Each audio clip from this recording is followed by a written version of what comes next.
Hola, muy buenas noches, bienvenidos, gracias por estar ahí.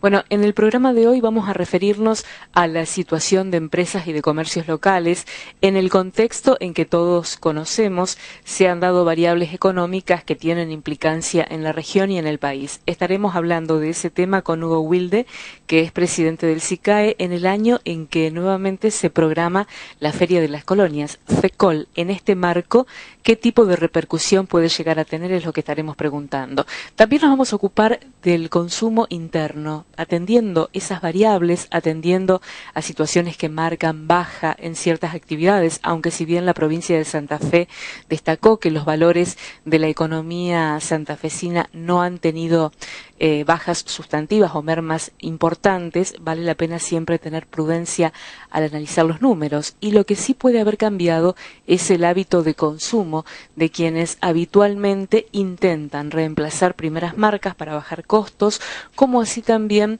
reemplazar distintos tipos de productos para hacerle frente a la inflación. Entonces estaremos hablando con el gerente comercial de Granjas Carnave, Sebastián Galeana, quien nos referirá sobre este tema.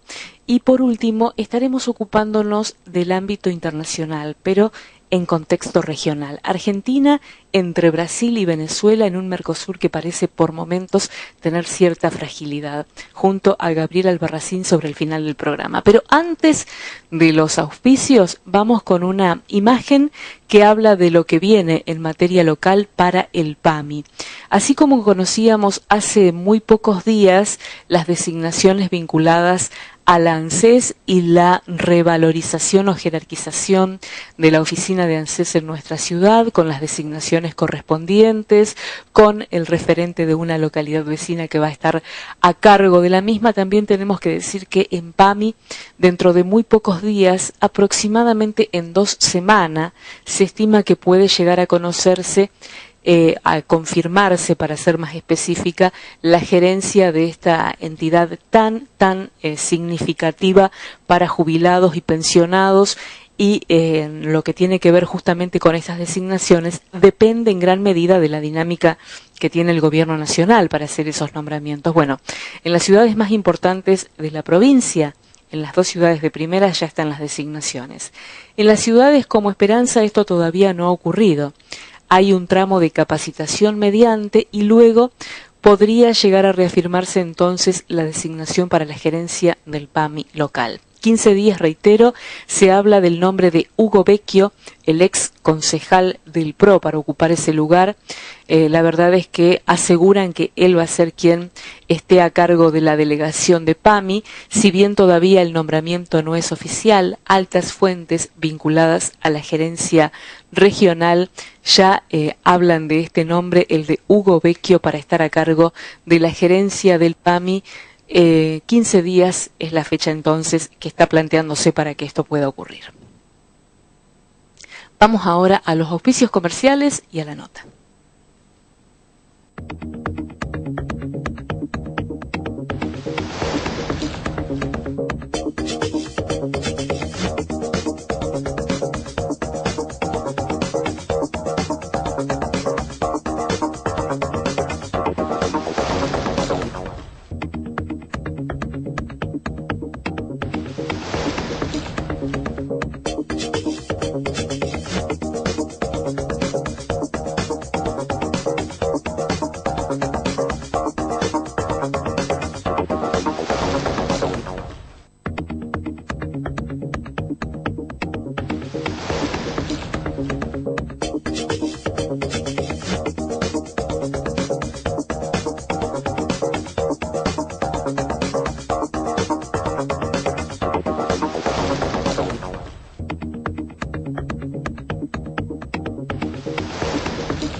Decor Muebles, Soler 735.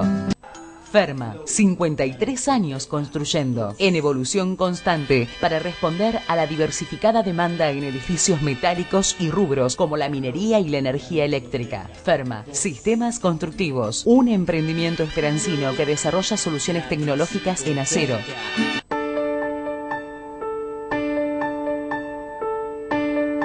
Y pensar que empecé con ellos hace más de 30 años.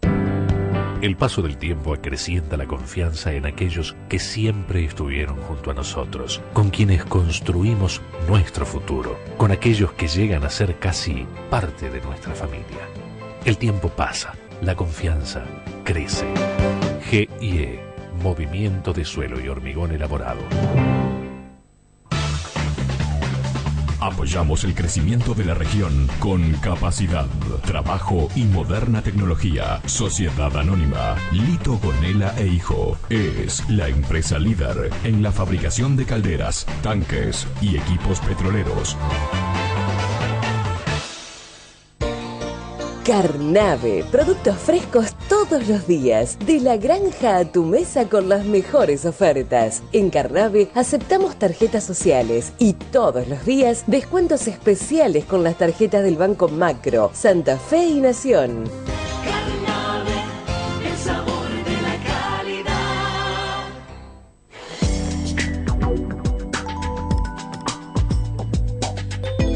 Corlasa, Sociedad Anónima, Compañía Regional de Lácteos, Argentina.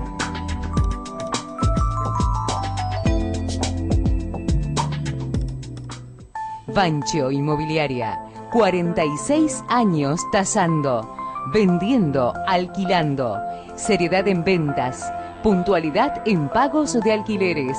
Bancho Inmobiliaria, la seguridad que da la experiencia.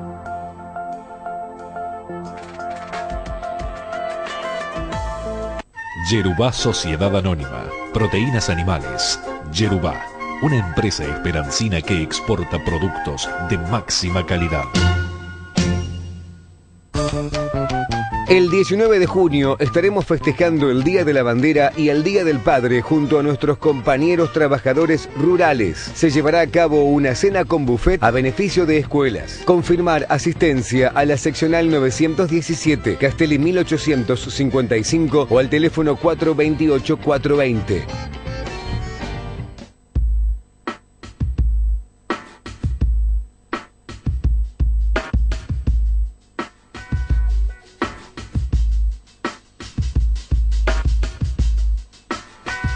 Austral Inmobiliaria, más de 20 años siendo parte de tu vida. ANSAFE Las Colonias trabaja por sus afiliados y recuerda que brinda servicio de atención gremial diaria, asesoramiento legal gratuito, cursos de actualización y perfeccionamiento, servicio de enfermería, reintegro de uso de ambulancia, subsidios, créditos, trámites jubilatorios gratuitos y turismo. No afiliarse es un derecho constitucional. Afiliarse es un deber moral. Por todo esto, te invitamos a afiliarte. ANSAFE Las Colonias. Adler, el triangulito de sabor. Lácteos y quesos Milkout. Cremosos, ricos, únicos. Santa Rosa, el verdadero sabor del queso. Milkout. Compromiso con la calidad. Convicción para el crecimiento. Worquímica es una empresa argentina que fabrica agroquímicos, productos para el tratamiento de metales y una completa línea de limpiadores para uso doméstico y de la industria alimenticia. Worquímica, Industria Argentina, Ruta 6 y Venezuela. Teléfono 03496 428912. Página web www.worquímica.com.ar.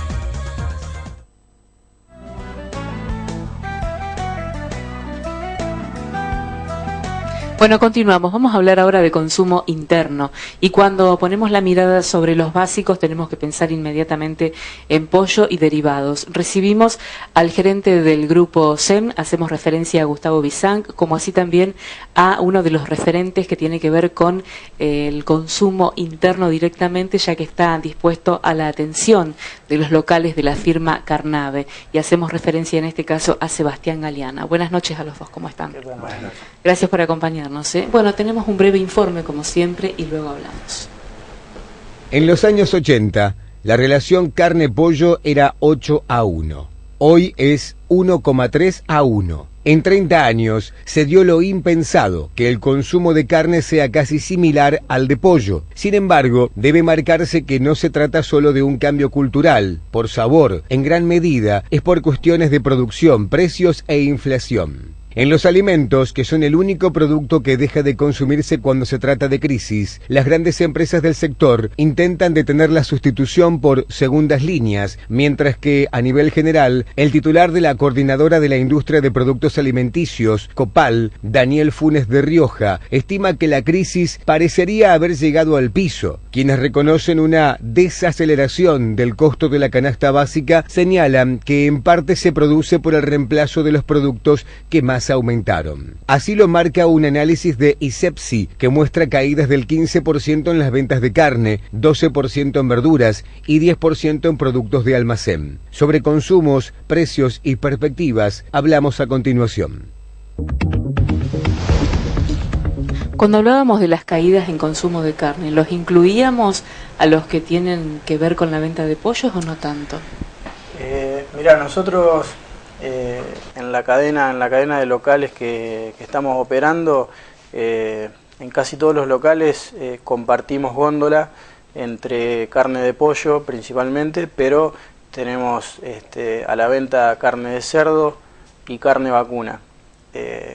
Analizamos bastante a menudo la composición de un ticket y vemos que en el caso nuestro o en el de nuestros clientes, la gente está pasando de la carne vacuna a la carne de pollo. Es decir, si antes, hace un año y medio más o menos, un ticket normal era de, supongamos, 8 kilos de pollo y 2 de carne, hoy ya estamos hablando de 9 kilos y medio de pollo y el resto carne. Notamos que la gente está variando el consumo, ¿no? ¿La relación de precios ha variado mucho en este tiempo? Mira, te doy, por ejemplo, como dato que en 2013 la relación entre carne de pollo y carne vacuna era 2:1. Es decir, por el mismo dinero que comprábamos 1 kilo de carne, sí, compramos 2 de pollo.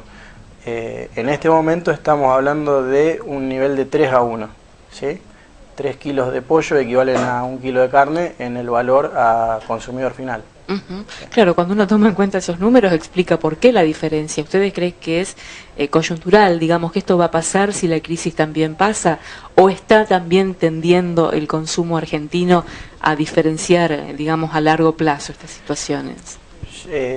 A ver, la política que llevó adelante la Cámara de Avicultores tiene que ver un poco con esto, con el aumento del consumo per cápita. Tuvimos meses pico donde se habló de hasta 50 kilos por habitante, sí, de carne de pollo, valores que son históricos y récord. Yo creo que no es tan coyuntural el tema, es más bien, digamos, una proyección que se hizo y que en el futuro se va a seguir dando. Sí. Sí vemos que en estos momentos, más que antes, la gente está reaccionando, el público está reaccionando positivamente a la diferencia de precio que encuentra hoy en góndola. Y lo vemos marcado sobre todo cuando hacemos ofertas de precio y de volumen, como 3 kilos o 4 kilos, y cuando los precios realmente son tentadores, la gente reacciona y se notan hasta picos de venta o récord de venta en algunos de estos meses de 2016, cuando uno no esperaría eso, pero con carne de pollo se está dando. ¿Y con carne de cerdo otros países tienen a la carne de cerdo en primer lugar de consumo para su alimentación? Argentina parece que está un poco lejos de esa realidad. Sí, en realidad, o sea, a nivel mundial la carne de cerdo es la más consumida. Sí. La tendencia que marcaban recién es no solo se está dando en la Argentina, y por eso, bien dice Sebastián, esto no es coyuntural, es una tendencia mundial. La carne de pollo va a pasar a ser la carne más consumida en el mundo, a raíz, digamos, de la producción que se está dando y la tecnificación que se dio en la producción, lo que hizo bajar sensiblemente los costos comparativamente con los otros tipos de carne, fundamentalmente la de cerdo. Sí. Y teniendo en cuenta que la carne vacuna, digamos, en la dieta argentina es muy importante, en el mundo es muy relativo, con una relatividad muy baja. Argentina tiene los más altos índices de consumo por habitante, que llega a los 120 kilos de carne, dividida entre los 3 tipos principales, y con casi el pescado sin existir, cuando en otros países el pescado es importante. Sí. Pero decía, y insisto en este tema de lo que se dio en los cambios productivos que hicieron que bajen sensiblemente los costos. Brasil pasó a ser el exportador número 1 del mundo en pollo, gracias a la productividad que lograron. Sí. Hace 50 años en Argentina la industria avícola prácticamente no existía, y hoy estamos hablando de que se consumen menos de 2 kilos, estamos hablando casi 1,8 kg de alimento balanceado para producir 1 kilo de carne, lo cual la productividad que tiene frente al cerdo, que son 4 kilos o 6, 8 kilos una carne vacuna, sin duda es que por una cuestión de costos esto lo hace más viable. Esto va a ser así. Ahora, hay también alguna versión de que la situación que tenemos en relación a la quita de retenciones de algunos granos está encareciendo la producción final, digamos, el producto final, carne, y el pollo, el cerdo son justamente los más afectados. Son base ¿En maíz. qué medida se siente eso? Son base maíz, o sea, un alimento representa un 60% del costo del pollo. Sin duda que la determinación de quitar los subsidios o la retención que tenía, un subsidio para el productor, que era pagar el grano más barato que lo que cuesta en cualquier lugar del mundo, llevó a que los costos aumentaran. Pero de alguna manera no estamos equiparando a lo que pasa en otros países, es decir, que nosotros tenemos que seguir trabajando en la eficiencia de nuestras plantas. Brasil siempre compró y pagó el maíz al precio internacional y produce mucho más barato que nosotros. Una cuestión de escalas. Es decir, que nosotros todavía tenemos mucho para crecer en la parte de plantas, en la parte de producción, para bajar costos y ponernos a niveles competitivos internacionales, porque sin duda somos productores de maíz, de los mejores productores de maíz, tenemos una gran calidad, tenemos cantidad, con lo cual, digamos, la industria y a partir de ahí también la comercialización de los productos derivados del maíz para Argentina va a ser muy importante. ¿Están preocupados ustedes por el nivel de ventas?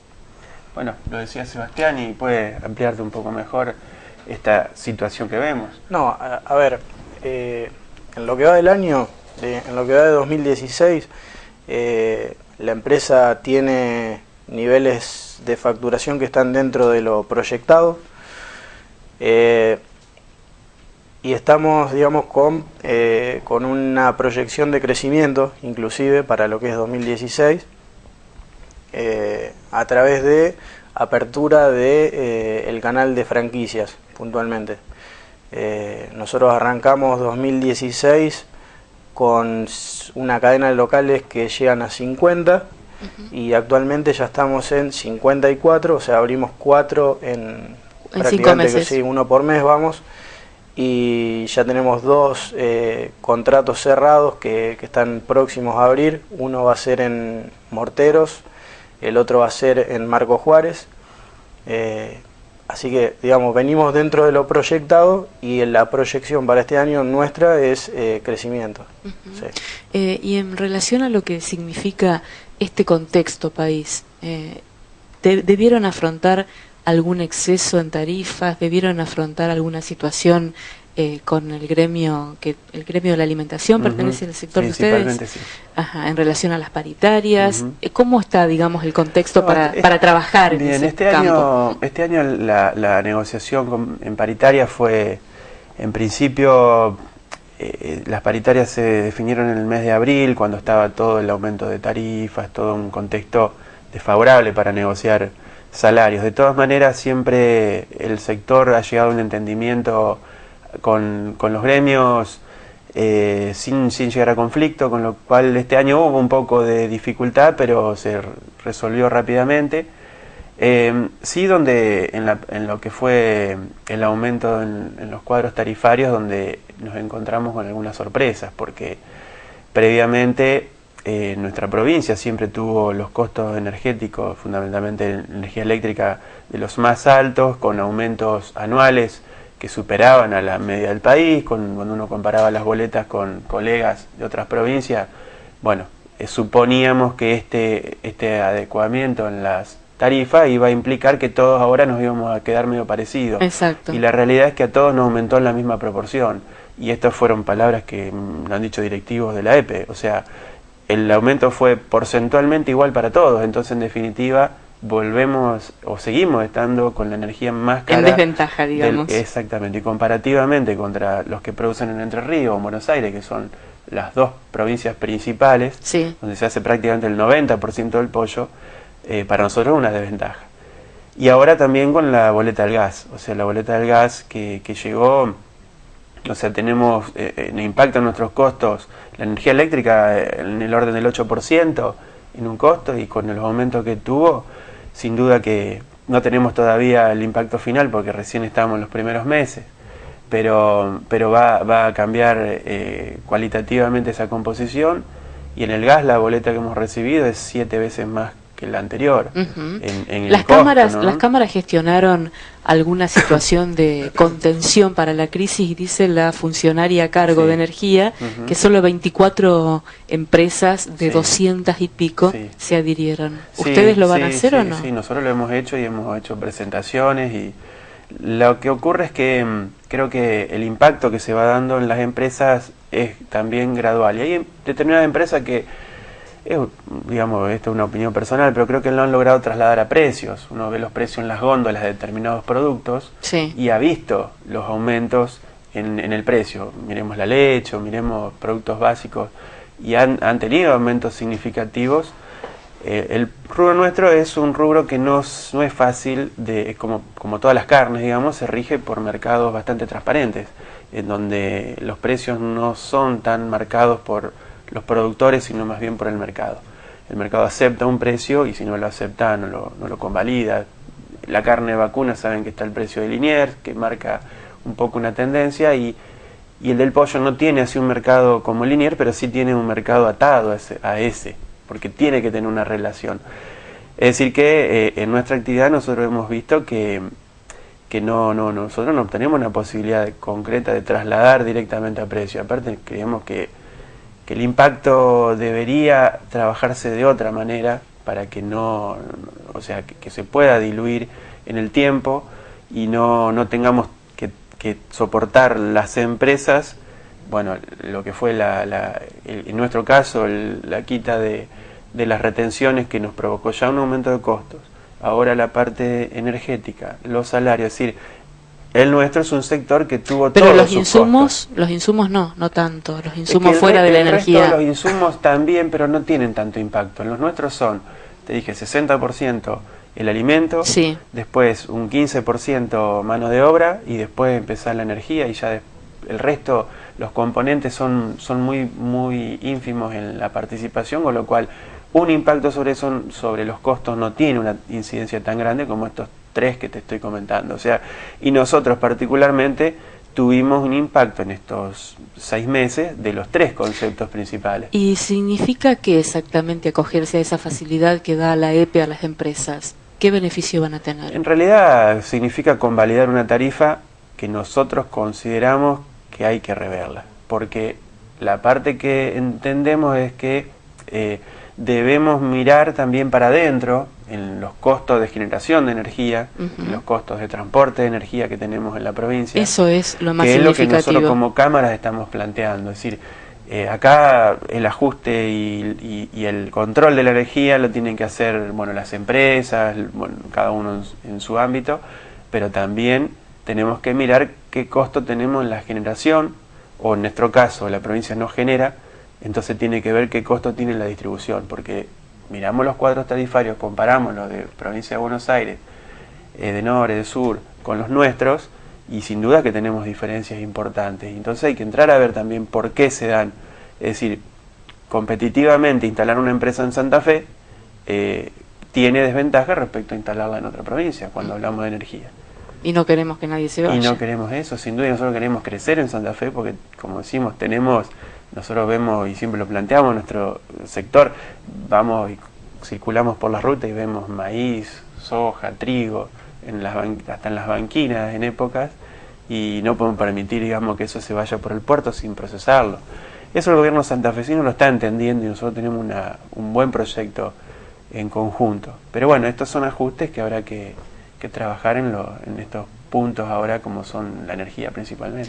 Se los preguntaba antes, la verdad es que se los preguntaba fuera de cámara. ¿Se puede comparar este momento que vivimos con otro anterior, con algún año en particular de la economía o de la situación del país? A ver, yo lo que veo a nivel comercial es que se está trabajando mucho o por lo menos nosotros estamos trabajando mucho en un tipo de repensar todo lo que tiene que ver con comunicación de precios, con generación de ofertas atractivas, con estudiar qué es lo que la gente está buscando de consumir y qué es lo que está dejando de consumir. Yo creo que el consumidor se está moviendo de forma inteligente por necesidad, porque cuando publicamos ofertas o cuando hacemos publicaciones de 5, 6 o 7 ofertas a la vez, empezamos a ver un poco qué tendencias hay y vemos que hay que hacer un esfuerzo extra al que existía años atrás tal vez, para tener vigencia, para seguir teniendo vigencia en lo que respecta a lo comercial. Este esfuerzo que hace el consumidor en estar permanentemente chequeando precios y viendo qué conviene y qué no conviene, sí, también nos pone en actividad a nosotros, y eso años atrás tal vez no pasaba con la intensidad que está pasando ahora en los últimos meses. Y no solamente nosotros, digamos, trabajamos en distintos mercados, trabajamos puntualmente con lo que tiene que ver con pollo, básicamente en 4 provincias: Santa Fe, Córdoba, Santiago del Estero y Tucumán. En las 4 provincias encontramos prácticamente la misma realidad. Así que hace tiempo yo creo que no se veía este nivel de afinamiento, digamos, de todo lo que tiene que ver con precios, con ofertas y con seguir vigente. Bien, en la última, ¿corre riesgo el empleo vinculado a la empresa? No, nosotros entendemos, y como hablaba recién Sebastián, que hay hubo, digamos, un aprendizaje en el consumidor, también en manejar las herramientas de comunicación, y es más inteligente en su compra. Pero nosotros no hemos visto o no podemos comparar la situación en la que estamos hoy con otras anteriores. O sea, venimos de una etapa de un consumo interno muy fuerte, consolidado. Ahora hay quizás amesetamiento y hay reacomodamiento de variables, pero nosotros estamos con la producción a pleno. Es más, Sebastián está no solo comercializando nuestra producción, sino también incorporando productos para tener una mejor oferta, y por eso que nosotros pensamos que primero los objetivos, como decía él, están cumpliéndose en mayor o menor medida, pero de acuerdo a lo que habíamos pactado, así que en ese sentido vemos una gran diferencia. no estábamos en una etapa como tuvimos tiempos atrás, en donde estábamos pensando en quizá tener que bajar producciones o establecer quitas en los volúmenes que estábamos ingresando a granjas. Eso hoy no existe. Lo que sí estamos viendo que dificulta es que hay el comercio exterior es el que está desarrollándose muy lento. Y es el que necesitamos. O sea, el mercado hoy, para abastecer el mercado interno, la industria está bien, pero el que debe, digamos, dar el impulso hoy, y que estamos viéndolo ya esta mitad de año muy frenado, con un tipo de cambio que no está adaptado a lo que esperábamos, y entonces eso creo que es un poco el punto a mirar. Más que el mercado interno, el mercado externo. Son las líneas que trabajamos, tanto el pollo, como estábamos hablando, o en el huevo. Vemos que el mercado interno sigue respondiendo bien, sí con los detalles que comentábamos, sí. Pero la gran preocupación es que se empiece a desarrollar el mercado externo, no particularmente porque nosotros estuviéramos exportando, pero sí porque la actividad del sector nuestro necesita, porque si no esa producción va a empezar a sobrar y va a empezar a traer problemas. Así que ese es creo que lo que hay que empezar a mirar un poco más para afuera. Ustedes tienen dónde canalizar ese tipo de reclamos igual, ¿no? O sugerencias, sí, cámaras. Sí, se está trabajando activamente con las cámaras. Creo que hay también un impulso de una relación, creo que mucho más dinámica entre gobiernos y cámaras, y no tanto gobiernos y empresas, y eso para los sectores es muy bueno. Muchas gracias, muy amables. Gracias. Ya volvemos. Te iba a preguntar.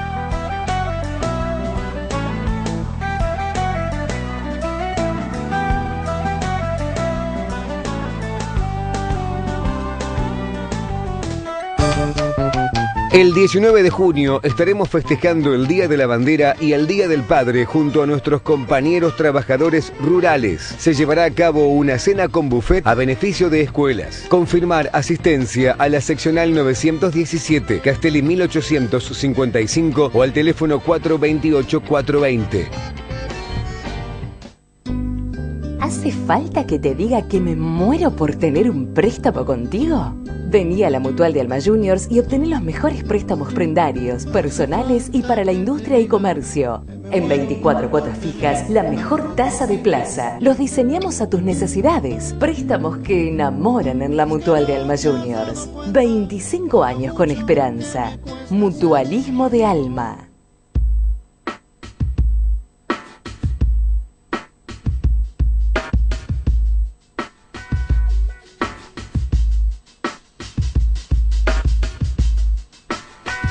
Austral Inmobiliaria, más de 20 años siendo parte de tu vida. SICA, Metalúrgica Argentina, exhibe hoy con orgullo una etapa de consolidación técnica y empresaria que garantiza el crecimiento para responder día a día a los desafíos de la última tecnología. Una empresa de calidad al servicio de los requerimientos de la industria del gas, el petróleo y la química. Con la firme convicción de acompañar y representar a los trabajadores en la defensa de los derechos laborales y sociales. Nuevos servicios a través de la Mutual del SOIC, que propone más beneficios a sus afiliados. Primero el trabajador. Primero, Sindicato Obrero de la Industria del Cuero de Esperanza.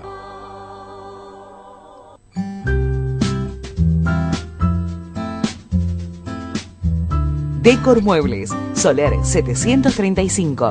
Desde hace 10 años, realizamos trabajos de excavaciones y movimientos de suelos con equipos pesados propios y de última generación. Contamos con el equipamiento, el personal, la experiencia y un nivel de excelencia para la realización de urbanizaciones, apertura de caminos y nivelación de terrenos, obras civiles y viales. Por todo esto, somos la opción preferida de las empresas más importantes.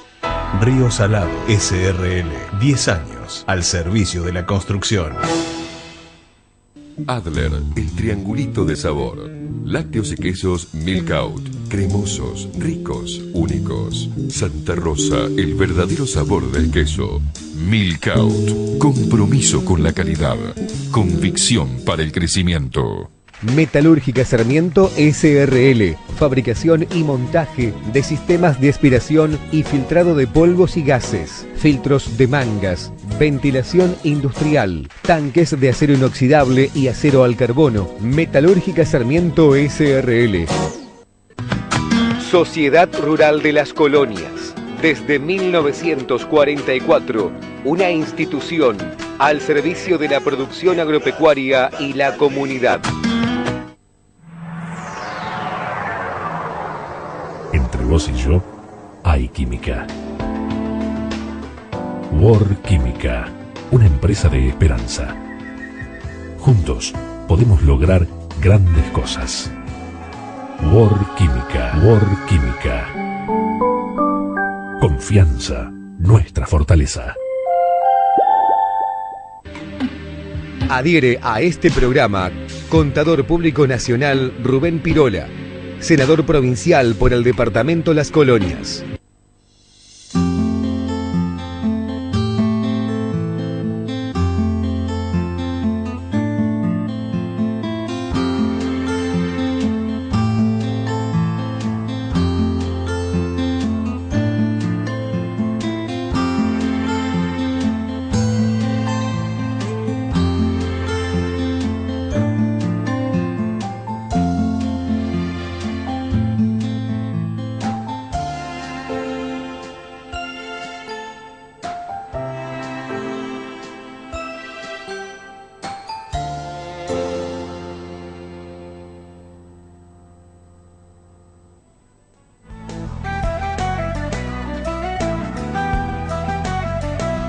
Bueno, continuamos. Vamos a hablar ahora con el presidente de SICAE. Está con nosotros el doctor Hugo Wilde. Buenas noches. Claro, buenas noches. Gracias por venir. No, al contrario. Bueno, vamos a hablar de FECOL en un año tan complejo como este, tantas particularidades en el contexto en que se da. Este es el informe y luego la charla.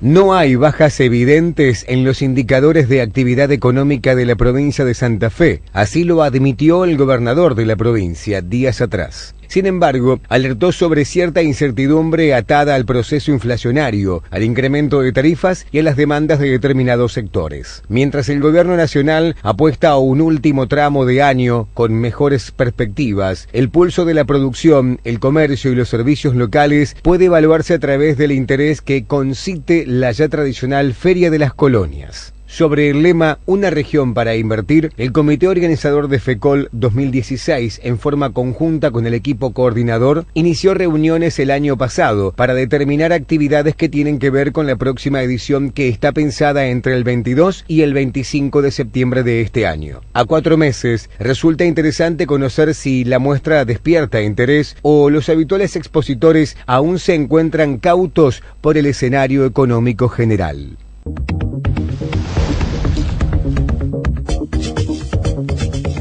Abríamos el informe con una afirmación del gobernador sobre que no hay variables que indiquen bajas importantes en la actividad provincial y usted hizo una exclamación, así que yo cometiendo esta infidencia le voy a pedir que cuente por qué. Es muy complejo, ¿no? No, cuando estuvimos hace unos 15 días que vino el subsecretario de la producción de la provincia, para presentarle antes habíamos hecho un poco un sondeo en el comercio y en relación entre abril a marzo había entre un 30 y un 50% de reducción en el comercio de Esperanza. Cual es bastante interesante, bastante 30 importante. a 50% menos de actividad. ¿Y eso en qué rubros? No, en general algunos rubros un 30, otros un 50, pero estaba más o menos la consulta que hicimos entre los comercios más clásicos en esa reducción. Eso se traduce en todo, ¿no? En aportes al municipio local, en ingresos para esos comercios, en la inversión general. Todo. No olvidemos que el problema de las inundaciones aquí con el campo es mucho menos dinero que va a estar dando vuelta en la ciudad, ¿no? Sí. Ya con la crisis del sector lácteo, me acuerdo el fin de año pasado, en Pilar la cooperativa había hecho un sondeo y eran casi creo 40 millones de pesos menos en un mes. Es mucho para un pueblo, lo que significa esta inundación ahora en nuestra zona es mucho.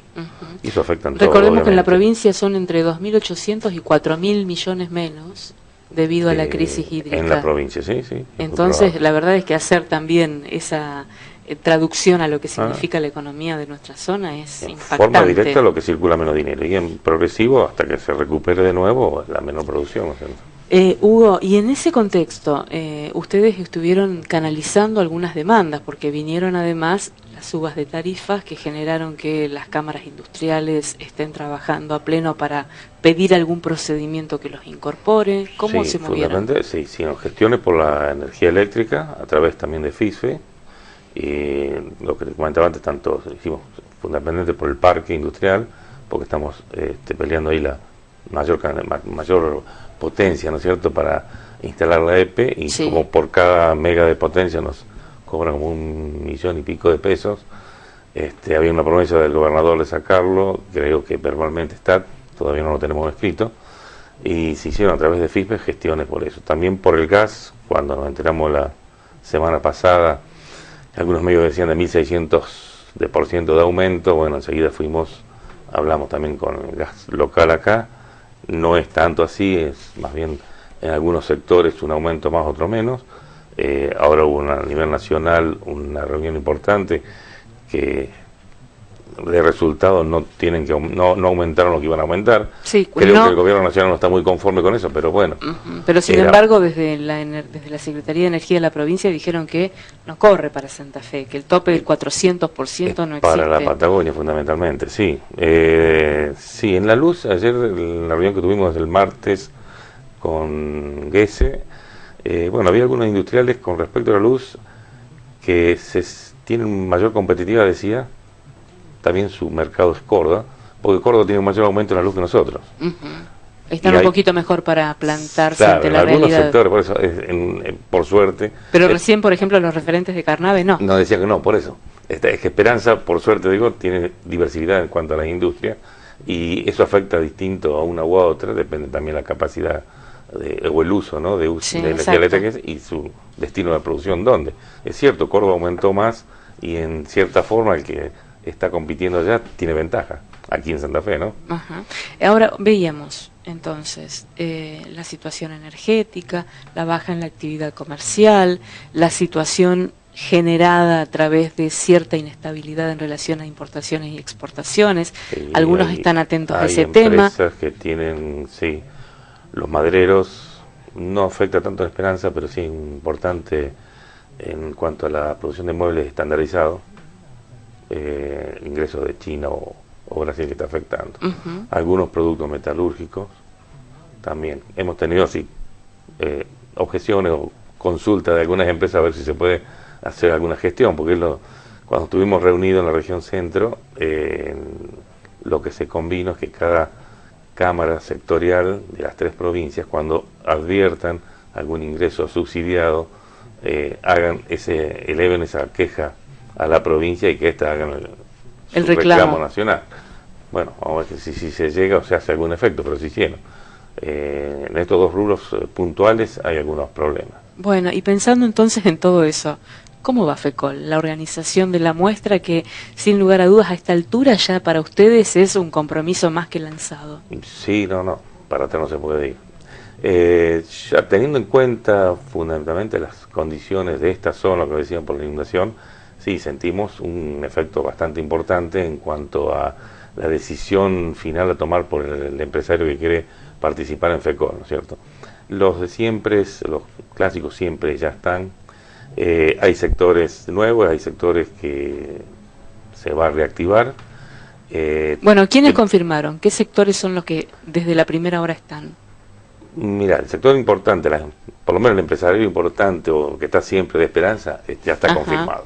¿No es cierto? Las industrias más grandes están todas, las empresas más grandes. Comercio y construcción también, de las importantes que están dentro de nuestra ciudad. El sector automotriz, la mitad de los que están siempre están, y hay otros que están en veremos, pero yo creo que van a estar todos, fundamentalmente por las presentaciones de las que hace o tiene relación con el campo, los utilitarios, las camionetas, porque vamos a presentar, como se hizo una vez, un predio destinado a pruebas de manejo, demostrar o probar las camionetas.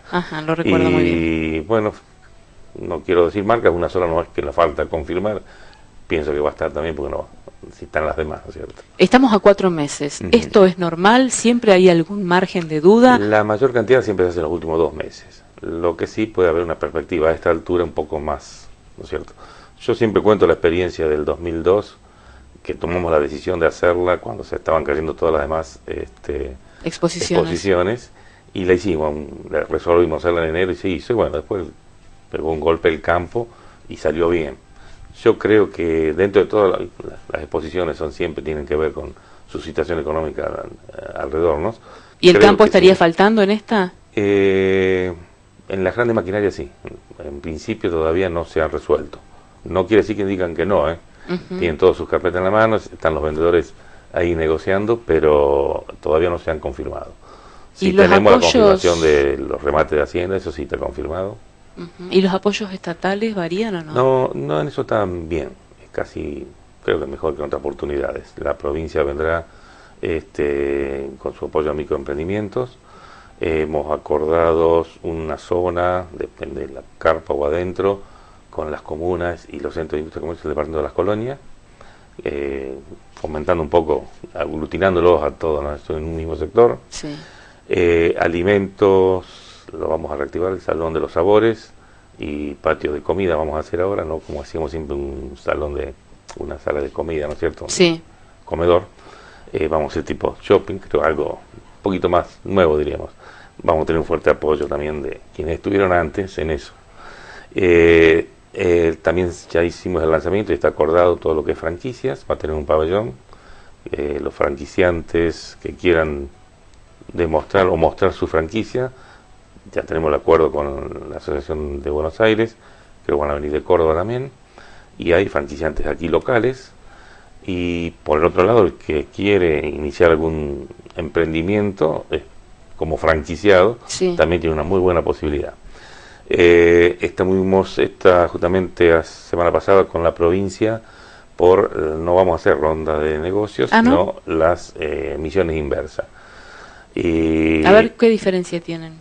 Ya lo hizo Rafaela, se puede decir, traemos aquellos potenciales adquirentes de productos que se puedan realizar aquí, o quien quiera exponer, ¿no es cierto?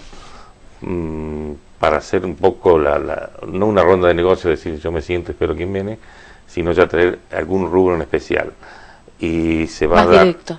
Sí, o sea, teniendo en cuenta dos escalas de valores. Una para los muebles y otra para la fábrica de tanques. Es decir, desde la materia prima hasta el resultado final, lo que se va a mostrar, ¿no es cierto? Eso con el apoyo de la provincia, lo cual también va a traer las empresas relacionadas dentro de esos rubros para poder mostrarlo, ¿no es cierto? Lo cambio de tema. FISFE, usted dicho, ha hecho gestiones por el gas y volvemos al tema energético. Por la energía más que nada. Sí. Por el tema de electricidad. Sí. Y ustedes estuvieron reunidos con representantes del gobierno por el tema del parque, me dijo. Sí. Concretamente, ¿cómo fue esa reunión? Porque parece siempre tan postergado el tema a resolver por el gobierno. ¿Hay voluntad? Usted dice que puede estar más cerca ahora la situación. Yo creo que voluntad hay, sí. Tampoco se nota un poco una dicotomía ante la provincia con la nación. O sea, ¿se nota? Como que uno le dice que tiene la culpa al otro, diríamos. Pero hay predisposición en llegar, creo que sí. Y en una forma, por lo menos más moderna, más práctica. Ajá. Y concretamente sí, por la impresión que nos dieron de que están en contacto los dos estados, ¿no es cierto? ¿Y ese compromiso de aumentar la potencia para el parque sería con algún costo especial o directamente sin costo, suprimiendo ese aporte? Lo que nosotros, porque en realidad es como una tasa, un impuesto que aplica la EPE es provincial, y bueno, el costo que teníamos era la misma. El año pasado nos dieron un subsidio a la provincia justamente para llegar a 1 mega de potencia, pero nosotros precisamos 4. De palabra, hasta el gobernador personalmente en una reunión que tuvimos en Rosario me dijo que si quería encargar que eso lo iban a resolver, aún antes de que asuma me lo habían hecho. Y bueno, con la reunión con Gese, la promesa aparentemente está, todavía lo que necesitamos es que sea por escrito, que haga una resolución, porque eso es una resolución interna de la EPE que lo prevé para que lo podamos sacar necesita una resolución que lo derogue, ¿no? Y los otros temas vinculados al parque, alguna situación como subsidios o gestiones para aportar fondos para seguir construyendo allí. Bueno, las condiciones. Sí, es difícil. Estamos con las gestiones de declararlo como público, lo cual ahora hemos un poco descartado eso, y con las gestiones en Buenos Aires a ver si se puede lograr algún apoyo, ¿no es cierto? El apoyo o el esfuerzo que están haciendo los particulares es enorme. Yo creo que los de afuera no se dan cuenta. Uno pasa y todavía dice, ¿cómo? No están ni las calles, todavía están nada más que el tejido, no. Pero las gestiones que se están haciendo son enormes. Las obras que se han hecho también son importantes, las extramuros están casi hechas todas, y bueno, falta ahora que creo que se va a empezar más adelante con la construcción de las calles, ¿no es cierto?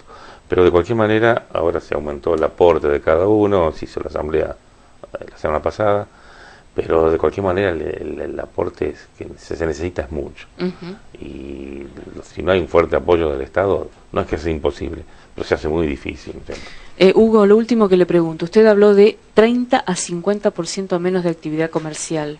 De abril respecto a marzo. Muy bien.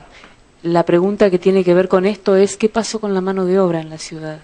No hay, si hablan por despido masivo no hubo. Puede haber algunas suspensiones, hay algunas industrias que están previendo, hay unas grandes, si no se modifica algún convenio, fundamentalmente con YPF me acuerdo, que pueden tomar algunas medidas de suspensión, pero sí, en principio despidos masivos no hubo. Hubo algunos reacomodamientos, algunas suspensiones, modificaciones, pero no como se decía que iba a haber despidos masivos. Muchas gracias por su aporte. No, gracias a vos. Enseguida continuamos.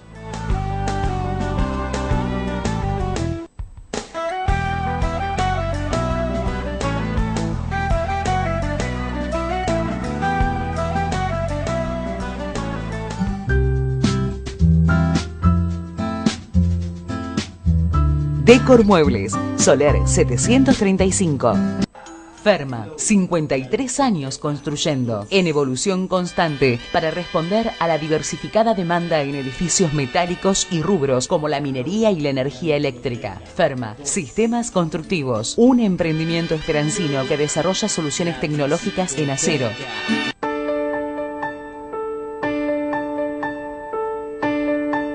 Pensar que empecé con ellos hace más de 30 años. El paso del tiempo acrecienta la confianza en aquellos que siempre estuvieron junto a nosotros, con quienes construimos nuestro futuro, con aquellos que llegan a ser casi parte de nuestra familia. El tiempo pasa, la confianza crece. GIE, Movimiento de Suelo y Hormigón Elaborado. Apoyamos el crecimiento de la región con capacidad, trabajo y moderna tecnología. Sociedad Anónima Lito Gonela e Hijo es la empresa líder en la fabricación de calderas, tanques y equipos petroleros. Carnave, productos frescos todos los días, de la granja a tu mesa con las mejores ofertas. En Carnave aceptamos tarjetas sociales y todos los días descuentos especiales con las tarjetas del Banco Macro, Santa Fe y Nación. Carnave, el sabor de la calidad.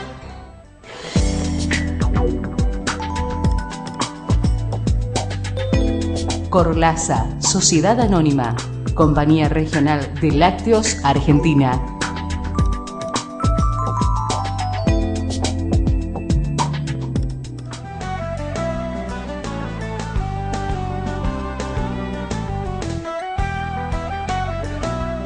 Bueno, aquí estamos, Gabriel Albarracín. ¿Cómo le va? Buenas noches. ¿Qué tal, Nelly? Buenas noches. Vamos a hablar de nuestra gran región, el Mercosur y nuestra América del Sur, después del informe. Nuevas grabaciones telefónicas filtradas a la prensa brasileña ayer implicaron al presidente del Senado, Renan Calheiros, en un intento de debilitar las investigaciones sobre la red de sobornos en Petrobras, y volvieron a poner en cuestionamiento el verdadero compromiso del gobierno interino de Michel Temer en torno a la lucha contra la corrupción, mientras Dilma sigue suspendida y todavía algunos analistas siguen hablando de golpe institucional en Brasil. En Venezuela, en los últimos días, más de 500 000 de soldados y milicianos, según fuentes oficiales, se desplegaron en distintos puntos del país, incluida Caracas, donde el vicepresidente Aristóbulo Istúriz afirmó: primero nos matan antes que traicionar a esta revolución, a Chávez y a Maduro. Arengó la mano derecha del presidente. A todo esto, la oposición en la calle, las mayorías parlamentarias convocan a un revocatorio. Analistas consideran que los juegos de guerra del chavismo han costado al menos $20 millones en un país sumido en una profunda crisis económica, social y política. La región afronta situaciones económicas complejas, con ajustes y serios debates por la corrupción enquistada en algunos eslabones del poder. El Papa advirtió sobre el clima social de nuestros países y, lejos de observarse salidas no traumáticas, la política de América del Sur sigue su curso.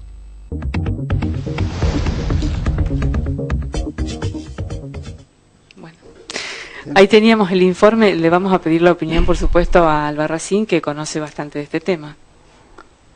En el mundo, y no de ahora, sino desde hace ya muchísimo tiempo, hay una discusión significativa y que prácticamente no tiene tregua acerca de la fuente del poder.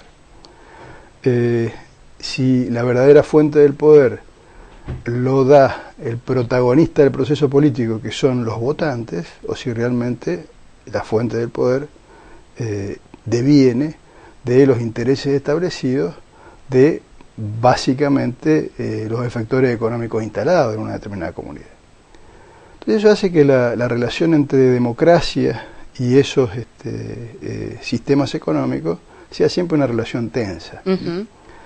Hay procesos en los cuales, por la enorme implicancia en la actividad política, fundamentalmente de los medios de comunicación, la necesidad de ingentes recursos para poder participar notoriamente, visiblemente en la actividad política, demandan una pertenencia, por llamarlo de algún modo, de los candidatos y de quienes son las caras visibles de esos procesos políticos a la respuesta a intereses establecidos sumamente consecuente, por llamarlo de algún modo.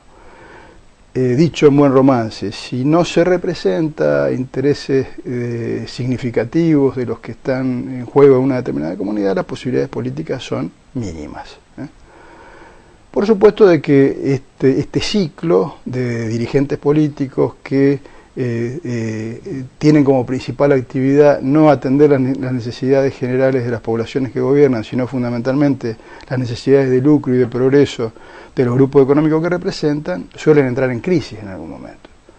¿Por qué? Porque las demandas postergadas, los postergados son precisamente grupos humanos que en la medida que ven que esas necesidades ciclo político tras ciclo político no tienen satisfacción, entran en una suerte de rebeldía que se hace saber de distintos modos. Pero eso es lo que está pasando en Venezuela, eso fue lo que está pasando en Brasil. Eso fue lo que ha pasado en el mundo en general y en América Latina en particular. Por eso hay estos ciclos donde de repente eclosionan dirigentes, representantes políticos que poco tienen que ver con el poder establecido y generan una actividad con mucha independencia o con más independencia, para ser exacto, de los poderes económicos establecidos que otros dirigentes políticos que los han precedido.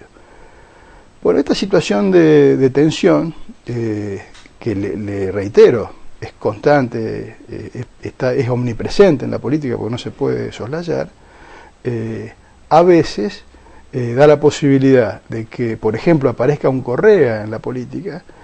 Fíjese el fenómeno de Correa. Correa llega a Ecuador, es electo presidente por un partido que no existía y cuando es electo presidente no tiene un solo legislador. Bueno, ¿eso por qué pasa?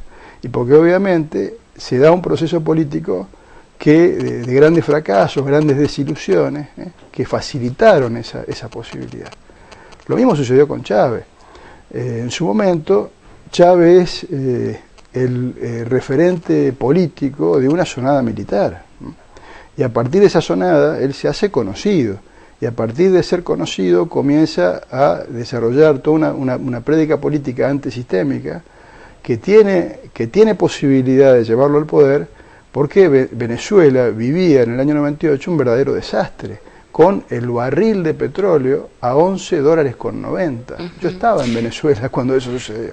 Pero lo más dramático es que ahora está ocurriendo una situación de crisis a este punto. Esos ciclos que permiten los cambios en un sentido contrario, suelen agotarse también y facilitan la restauración de los desplazados. O sea, en la medida que no se logra... ¿Argentina está incluida en ese proceso? Por supuesto que Argentina está incluida en ese proceso. Por supuesto que sí. Entonces, esto lo digo como caracterización general, pero es absolutamente indispensable pormenorizar en cada caso acerca de los detalles que hacen visible este proceso. No cabe duda que más allá de lo que pasa en América Latina, el mundo sigue su curso. Y la región de América Latina es una región importante en el mundo, pero no la más importante.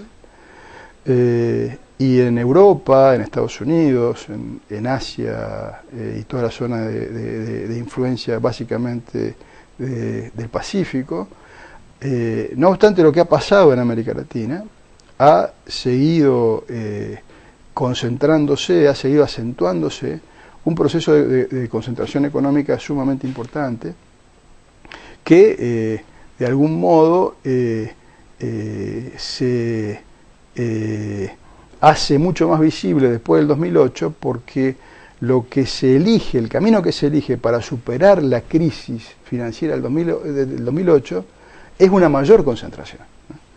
Entonces, obviamente que esos grupos económicos más concentrados que nunca reclaman, para garantizar estabilidad del sistema económico, determinadas condiciones. Pero son condiciones a las que finalmente estos líderes que han tenido oportunidad de gobernar y que han llegado quizás como el surgimiento después de décadas o de frustraciones continuas de gente que ha sido desclasada y que ha sido, digamos, desprovista de todo lo que puede proveer un Estado, también han sido cooptados por ellos, ¿no? Porque la corrupción es un signo de muchos de estos sectores. Pero no mezclemos la corrupción con el sentido de la acción política. Pero no se llega a estas crisis debido a hechos de corrupción, entre otras cosas, flagrantes. Entre otras cosas. La corrupción es una actividad que puede estar inmersa en la instrumentación de cualquier proyecto político, progresista, centrista o conservador. Se puede ser corrupto aún teniendo ideas muy socialistas, por llamarlo de algún modo, tener ideas muy progresistas. Y se puede ser corrupto también. Está demostrado.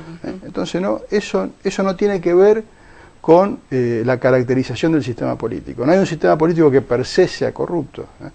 En realidad, lo que es corrupto es el modo de administrar recursos del Estado y de ejecutar una política. Sí, pero da la casualidad que en estos regímenes que estamos mencionando hay un sello muy importante que tiene que ver con yo le voy a hacer una pequeña corrección. A ver. En estos sistemas a los que usted alude y a estos casos, la prensa está mucho más atenta. Yo le podría manifestar, por ejemplo, cuestiones que están muy en el sentido de corrupciones sempiternas, de corrupciones inacabables, en gobiernos que parecen no molestar tanto a cierta prensa, como por ejemplo el gobierno colombiano. Pero en Venezuela no hay efectiva libertad de prensa. sigue habiendo una libertad importante. No la hay. Allí los corresponsales extranjeros pueden hacer bien, mención a las situaciones que visualizan. Ni siquiera se puede tomar una foto en la vía pública. Le digo lo que yo viví. Yo viajé muchas veces a Venezuela. Ahora hace unos 3 años que no viajo. Pero la situación en Venezuela era de una presencia mediática prácticamente dominada exclusivamente por grupos muy poderosos que tenían pero eso puede haber sido al comienzo de la gestión al comienzo, Chávez. lo sigue siendo hoy. Yo veo permanentemente televisión venezolana y le aseguro que los programas de televisión venezolana a los que yo accedo son absolutamente opositores a al gobierno de Chávez. Bueno, pero al gobierno de Maduro. No nos detengamos en esto porque podríamos discutir un rato largo, porque los canales, las señales de televisión más importantes fueron expropiadas. Mire, no fueron expropiadas, no es así. ¿Están en manos del gobierno o no? No es así. ¿Están en manos del gobierno o no? Pasó lo siguiente, hubo concesiones que se cayeron y el Estado no las renovó. Y no son las más importantes. La cadena más importante, sí, Caracol es una cadena colombiana, no venezolana. Ah, sí, tiene razón, es verdad. Entonces, estamos hablando de Venezolana Televisión, que es la más importante. Sigue siendo privada. ¿Y en manos de quién? En manos del Grupo Cisneros, que es un grupo tremendamente opositor al gobierno desde la hora cero, con radicación en Miami. Pero al margen de eso, esto, lo que está expresando, digamos es lo que yo le comento. Tampoco que es Twitter tienen posibilidad de tener... Pero eso, yo le digo lo siguiente, Twitter es incontrolable, absolutamente incontrolable. ¿Usted lo tiene o no lo tiene? Y lo que hoy pasa realmente en Venezuela es que los dos sectores en pugna parecen haber renunciado a la vía política para resolver su conflicto.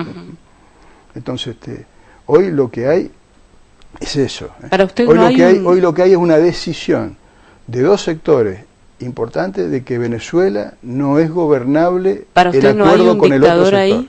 No hay un dictador. Lo que hay es una situación de puja política. Porque hubo elecciones. Hay una asamblea mayoritaria y se quiere absolutamente dinamitar ese poder que ha concedido el pueblo en las elecciones. No se lo quiere dinamitar, lo consiguió no el pueblo, lo consiguió la oposición. Vamos a ser claros con respecto a esto. La oposición, por primera vez en mucho tiempo, gana una elección. Y utiliza esa mayoría, porque para eso hay que realmente verificar cuáles son las competencias de cada poder. Si esa asamblea de legisladores, donde tiene hoy mayoría la oposición, se arroga competencias que no son propias, que le corresponden al Ejecutivo, que le corresponden al Poder Judicial, es lógico que va a haber un conflicto de poderes. Y usted no puede... Eso también está en discusión, porque la Constitución que rige esas normas es la que hoy modificó el chavismo. Está bien, pero, a ver, la modificó el pueblo venezolano, no el chavismo. Ganó elecciones para eso. Entonces acá hay que abandonar de algún modo, porque no puede ser que el chavismo haya ganado las elecciones cuando ganó las elecciones y el pueblo venezolano ahora demande la salida de Maduro porque ganó las elecciones. O las ganó antes Chávez con el pueblo y las perdió ahora, o antes ganó el chavismo y ahora perdió y ahora ganó el antichavismo. Sí. Entonces, pero este estándar es bastante variable de acuerdo a qué sector gobierne, porque nosotros tenemos en Argentina antecedentes como esos, ¿no? Pero a ver, nosotros tenemos un antecedente muy claro. Tenemos el antecedente del 55 y tenemos el antecedente del 76. ¿Y el de la Rúa qué es? Y ese antecedente no es el de un enfrentamiento de grandes grupos de poder, sino es la impotencia del agotamiento de dos procesos políticos que defendieron los mismos intereses. Tanto fue así, lo de la Rúa, que el protagonista central del proceso económico-político del menemismo termina siendo, me refiero a Domingo Felipe Cavallo, sí, ¿a quién se refiere? Pero convocado para salvar al gobierno de la Rúa. Pero si era válido en ese momento optar por esta vía, es la misma situación que puede darse hoy por hoy en algunos países de la región. pero lo que pasa es que son situaciones distintas. Usted no hay que confundir la situación de poderes enfrentados con la situación de poder agotado. Son situaciones diferentes. Usted dice que en Venezuela no Cuando está hay agotado situación de poder agotado, no hay defensores del poder agotado, que es lo que le pasó a De la Rúa. No hay defensores. Cuando hay poderes enfrentados, la situación es mucho peor. ¿Por qué? Porque la posibilidad de un conflicto, inclusive de un conflicto armado, conflicto político serio, ya está planteado. La inviabilidad institucional de Venezuela ya está planteada. Lo que está en discusión ahora es cómo eso se resuelve, si se resuelve por vía pacífica para cambiar gobierno o si se resuelve por vía no pacífica. ¿Y en Brasil? En Brasil la situación es muy especial la situación. Porque en realidad, a diferencia de lo que pasó, por ejemplo, en Ecuador, cuando llega Lula tenía una minoría de legisladores y un puñado de gobernaciones y un puñado de ciudades. Lo que hace Lula para garantizar la gobernabilidad, en vez de rápidamente convocar a una Asamblea Nacional Constituyente para decir, bueno, yo en realidad no voy a gobernar, no puedo administrar este sistema porque pienso todo lo contrario de este sistema. Vamos a tener una colisión muy significativa con esto, razón por la cual, utilizando la representación que me da el pueblo ahora, convoco a una Asamblea General Constituyente para modificar las estructuras del Brasil que creo que no me van a dejar gobernar. Lula no hizo eso, que fue lo que hizo Correa. Lula lo que hizo fue negociar con el partido más grande del Brasil, que es el partido del Movimiento Democrático Brasileño, el PMBD, y decir, señores, negociemos, repartamos el poder. A mí me interesa sacar estas 4 o 5 cosas, ¿qué les interesa a ustedes? Y en función de eso vamos a llevar el gobierno adelante. Y esa formulación fue relativamente positiva para el Brasil mientras no hubo sábana corta, mientras no hubo que discutir a quién dejamos sin cobertura presupuestaria y en una crisis a quién le sacamos y a quién le damos. Cuando hubo que discutir eso, se acabó la alianza, se acabó el acuerdo. Y lo que hace viable la crisis del Brasil, y lo que hace viable que Dilma esté donde está hoy, es precisamente la ruptura interna de esa alianza entre el PT y el PMBD. Eso es lo que facilita. ¿Para ustedes es un golpe lo que se vio en Brasil o no? Yo no sé, o sea, la palabra golpe, dejémosla... no la podemos dejar porque es lo que analizan tantos referentes para ciertas situaciones cosas. internacionales. Yo prefiero utilizar, o sea, no hay que quitarle sentido a las palabras. Golpe es otra cosa. Lo que acá sí hay es un claro abuso de competencias de un órgano del poder del Estado en desmedro de otro órgano del poder del Estado. El golpe significa la cesación del Estado de Derecho. Acá lo que hay es una apariencia de Estado de Derecho, un abuso de competencia de un órgano, que es el órgano legislativo, precisamente para sacarse de encima a un socio que ya ha dejado de servir, a un socio inconveniente, y desde ese órgano facilitar una situación que genere un recambio político mucho más representativo de los intereses que ya Lula no representa, porque en realidad lo que ha pasado es lo siguiente: fracasa el gobierno de Dilma, pero deciden pasarle la factura al PT, cuando en realidad, si fracasa el gobierno de Dilma, quienes deben hacer un paso al costado es Dilma, es decir, el PT y sus aliados. Acá lo que se hace es decir, no, esto no va más, hay una gran resistencia social, las políticas han sido equivocadas, pero ¿quién es el responsable y quién debe pagar los costos políticos? Solo el PT. Su socio queda en el gobierno. El vicepresidente. Entonces, esta es la realidad. Bueno, digamos, pero ¿no? pensando un poco en este contexto y también el cambio que hemos tenido en Argentina, ¿hacia dónde va el Mercosur?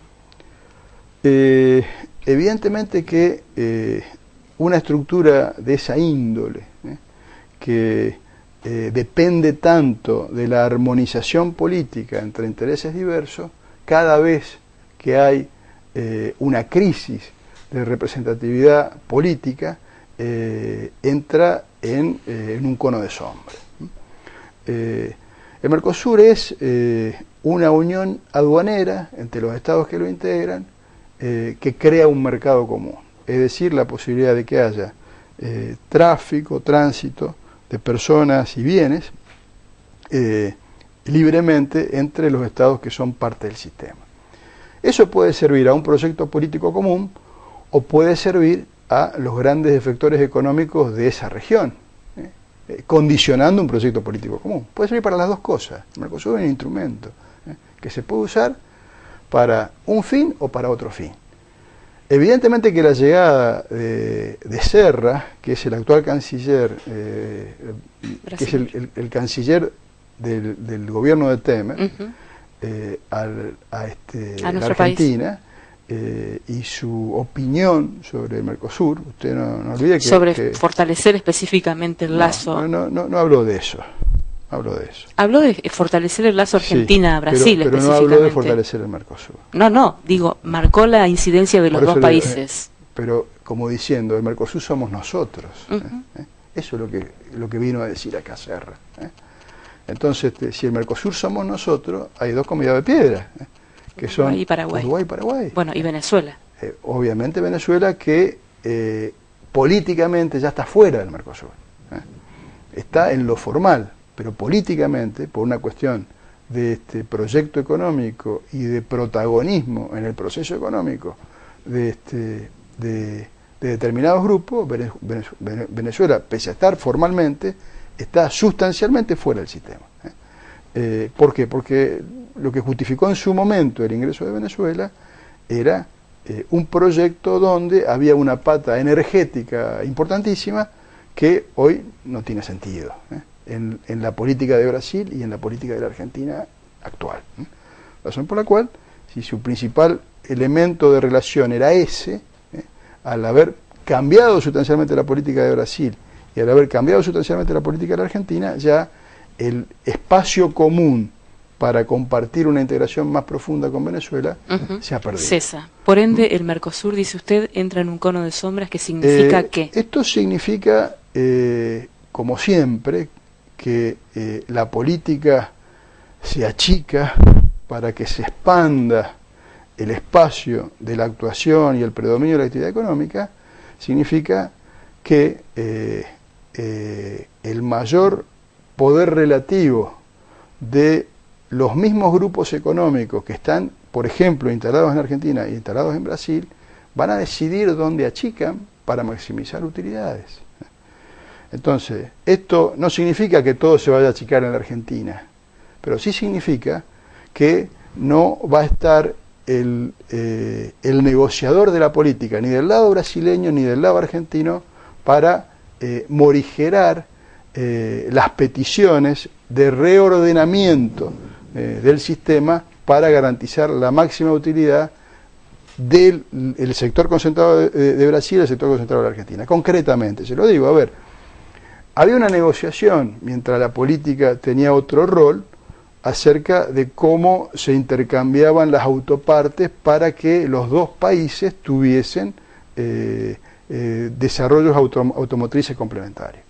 Eso lo gestionaba la política. Probablemente, si usted le pregunta a esas grandes empresas qué les conviene más, le convenga optar.